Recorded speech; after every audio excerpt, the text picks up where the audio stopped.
Hello and welcome to the Life First Business podcast. This week, I'm going to talk to you about how to stand out as a coach online in 2024 by talking through some of the lessons that I've learned from working in the hospitality industry as a brand and design consultant. So for the last 7 years, I've been working with hospitality business owners, helping them to develop their concepts and develop their designs for their venue. A lot of that is based on branding and how they're going to be branding and positioning their venue. And we have to do the same thing as coaches. We've got to create our brand, our personal brand, and position ourselves in the market exactly the same way as a restaurant or a bar would do. Now, everyone's been to restaurants, everyone's been to bars, so it's quite a good way to relate to those lessons from the hospitality industry because you're aware of how you view that yourself as a customer to cafes and bars and restaurants. So I think it'll be quite an interesting chat. So let's dive in. The first concept I want to talk to you around is understanding where your branding and marketing plays a role in the journey of your customers. Now, if you think of a bar or a restaurant, the branding and marketing of that bar and restaurant is everything that's working to get customers through the door of that establishment. When you first hear about a bar or a restaurant, you are understanding what kind of food they're doing, what kind of experience you're going to have. You know all those things, or you've got expectations around those things before you go to that venue. Everything that's happening for you to make that decision to walk through the door is based on how that venue has branded and marketed itself. And it's done that through online content on social media, getting published in articles, or it's how it's made the outside of its venue look. It's the menu board that it's put outside, that's the signage it's put outside. All that is telling a story to help the customer make the decision to walk through the door. So you need to think about that in your coaching business. Is all the things that you're telling your clients about what working with you is going to do for them, what they can expect from that experience, how you're positioning it. And that's what's getting people to walk through the door. And recognizing what that moment is when someone's walking through the door of your coaching business, because we don't have bricks and mortar businesses. We haven't really got people walking through the door. But if you think about it in the context of a bar or a restaurant, once they're through that door, that's when that establishment is going to start selling to them. It's going to tell them what's on offer, what the specials are, give them a menu, offer them a drink. That's when the selling is happening once they walk through the door. So understanding how that's happening in your business as a coach is really useful. So thinking to yourself, okay, what's that point when someone's walking through the door? And that is when that person has become a lead in your business. And it's when they're telling you, yes, I'm interested in what you've got to offer. So that could be the moment they book a discovery call, or it could be the moment that they download your lead magnet, join your email list, sign up for your webinar, sign up for your masterclass. All those things are people walking through the door of your business and showing you that they're ready to be sold to, they're interested. And those different things have a different level of showing interest. So obviously booking a discovery call is, I'm much more interested than maybe, I downloaded your freebie, I'm quite interested. I'm showing you, if you've done a good job of positioning your lead magnet, that I'm a good customer for your coaching. So I hope that helps you see where marketing and selling sit and where you're establishing that moment of someone walking through the door. And once you're clear on what that walking through the door thing is for your business or launch, whether that's signing up for a discovery call, signing up for a lead magnet, that you're going to have a different strategy around how you're selling once that, walking through the door things happened.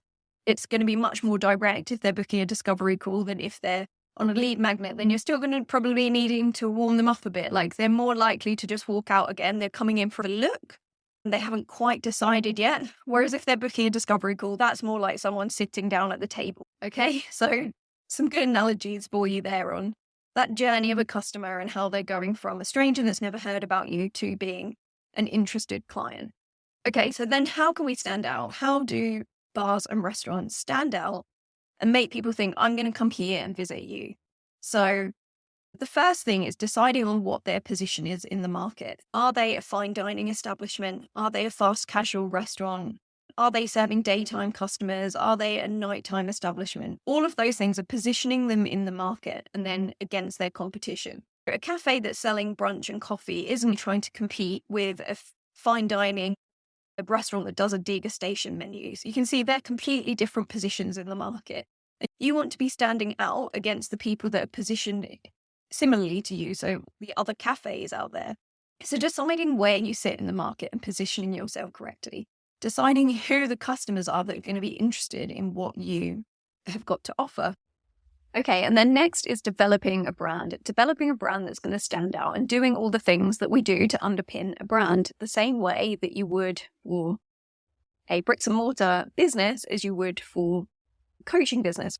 It's building a strong brand, and going through the branding process is very similar if it's a bricks and mortar business or it's a personal brand business. You want to have really clear values that underpin your business. And when I'm working with hospitality clients on that, we're looking at, what are the values? Are they excellence, teamwork, community? And when it comes to coaching, you're going to be thinking of things like the way that you work with your client, whether you're empathetic, motivational, friendly, or authoritative. The way that you're working with your clients are your personal brands and the things that are important to you as a business that underpin your business. Having a clear mission, having a clear vision, all those things that underpin your brand. But one of the most important things when it comes to standing out is deciding on your USP, deciding on the things that make you stand out in the market. So USP is your unique selling proposition.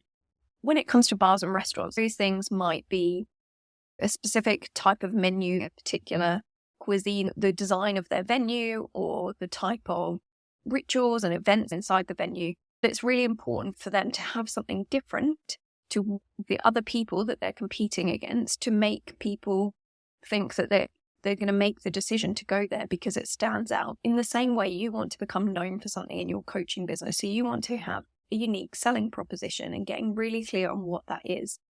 That might be the framework that you've created. It might be your unique perspectives in your industry. It's the framework you've created. It's how you're positioning yourself, how you're serving your niche and doing it in a different way to everyone else. So you don't just want to be repeating everything that's out there, but doing something different for your audience, getting clear on your unique selling proposition. Such an important part of standing out as a coach in 2024. And then the last thing is to think about customer experience. So in the same way as a client going through the journey from being a complete stranger to becoming a client in your business and then experiencing your coaching, coming out, you want them to be someone that's coming back to work with you again and is also going out there and raving about you to everyone they know and telling them that they need to come and work. And that's exactly the same thing that I work with my hospitality clients on, is we want to make sure that we've got loyal customers, brand ambassadors out there telling other people they need to go and visit. They need to come and work with you. And you want to do the same thing in your coaching business. And the way that we do that is to really examine the client experience through all those different touch points. So that is when they first hear about you, when they start following you online, when they become that lead in your business, when they walk through the door, how are they greeted? What's the atmosphere like? What are they seeing? What are they thinking? You really want to dig into that whole experience. Think about each touch point with your business along the way and how that's serving your client and what it's doing for them, and mapping that. And then making sure that there's continuity as well, and making sure that there's a thread that's running through all those touch points. And a big thing is creating a cohesion between expectations and reality. When there's a big misfit between expectations and reality, if expectations are a lot higher than the reality, people are going to often leave disappointed, leave bad reviews, not feel like they've had a great experience, even if the experience was quite good. So you want to sell through expectations and obviously get people through the door ready to be sold to, buying from you. But then you want to make sure that you're surprising and delighting them and giving them a really good experience. And that's not just in being a really nice coach, it's getting results for them. So what can really help you with this is making sure that you have thought about what those expectations are and what people want to walk away with after they've worked at you. What is the thing that you want them to say? And something I always work with my clients on in my hospitality business is talk to them, what would be your dream review? If someone left a review for your cafe or your bar or your restaurant, what would it say? If it was best review you could imagine getting, This tells me a lot about what people want to create in terms of the experience for their clients. Some people will be very much like, I want them to say it was the best meal they've ever had, that it was really exciting cuisine. Some people will be like, I want them to say it was really warm and inviting and they felt really welcome. And you can see that those two things are both amazing, but they're very different. You want to get really clear. When it comes to coaching, you also want to get really clear on what the outcome is and what the person is walking away with, what's happening in their lives that wasn't happening before, what's the thing they've achieved, what's the outcome that they're seeing, what does that mean to their lives, making sure that you deliver on that. If you're promising it, giving your client all the support, tools and resources they need to be able to achieve that outcome and that promise.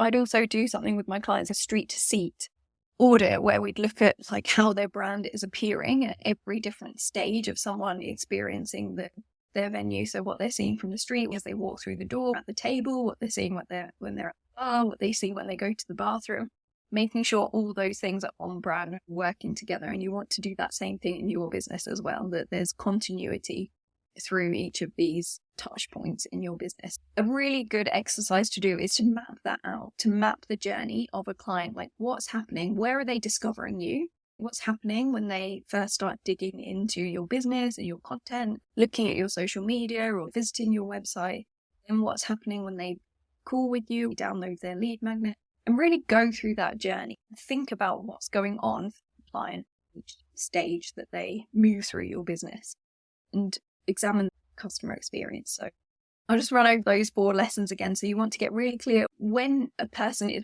walking through the door of your business, when they're ready to be sold to, and how interested they are at that point, and therefore what needs to happen once they've shown that interest and gone from seeing your marketing to becoming a lead, walking through the door of your business.